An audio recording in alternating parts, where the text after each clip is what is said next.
What's up, ladies and gentlemen, boys and girls? It is your boy, TheDreadMan, and I'm here with my Sonic the Hedgehog fan movie review.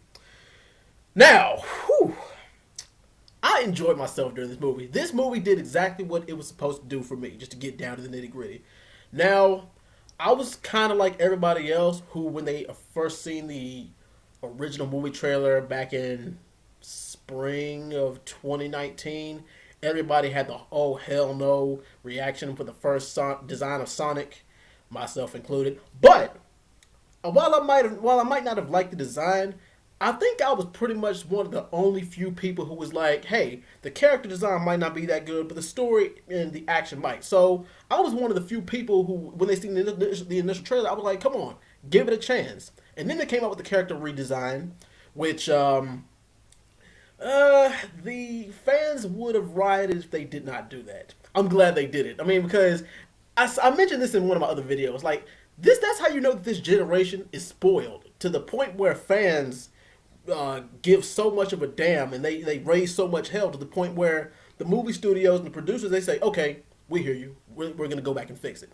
And I feel like for that reason alone is why a lot of you guys should go see this movie. You know, Sonic the Hedgehog fans, video game fans, and basically if you're a 90s baby who this is a character that we grew up with. This is a beloved character. And it's like, well, a lot of people might be going into it with a pessimistic attitude. They're like, well, I'm going to go see this movie just to see how bad they can muck this up. And a lot of y'all will be surprised. This movie was better than a lot of people anticipated it to be. Now, the plot of the movie is still simple, where it starts out with Sonic being on his distant home planet and him going to Earth for safety. And it's about him trying to find a home, find friends, and basically live a stable life.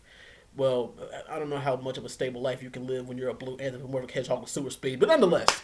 And a lot of people are pissed off about that one movie cliche about, well, there's being a video game or a cartoon character, a CGI video game cartoon character, and then they have this one human character that hogs up like 70-80% of the spotlight. It's more on the human character than it is on the central character. And the thing is, in this movie, they don't do that at all. Sonic pretty much gets more screen time than anybody else.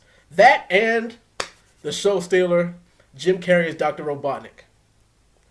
Jim, you can say, I mean, the movie really is centered around Sonic, but a movie is only as good as a villain. And Jim Carrey, he absolutely did steal the show. And I'm proud of that. I mean, because, come on, it's Jim Carrey. And he's wacky, he's eccentric, he's over the top. And that's kind of what you expect from a Jim Carrey performance. Like, I mean, come on, you've seen Ace Ventura, you've seen The Mask, you've seen Batman Forever.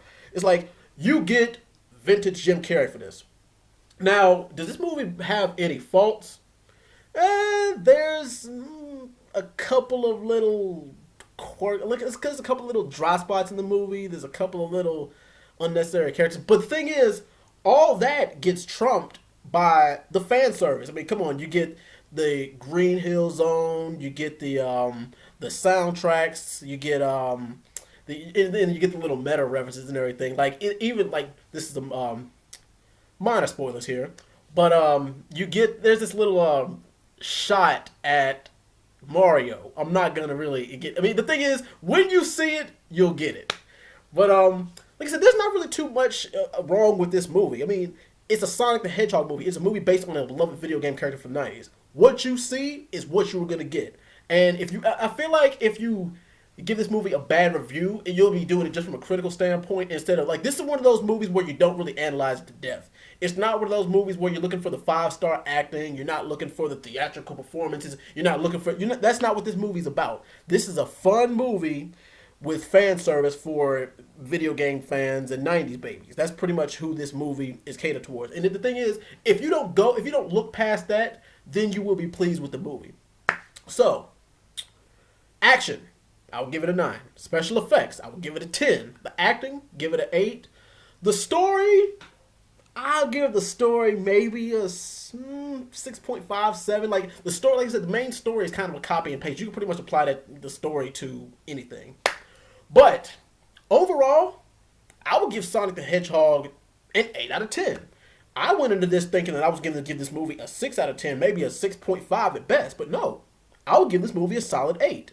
this movie did please me. Like, one thing is, like, before I close this off, is that my movie reviews are not critical to the point where it's like I'm breaking down every single little thing. I mean, of course, I'll break down action, I'll break down acting, sort of, this, that, and the other.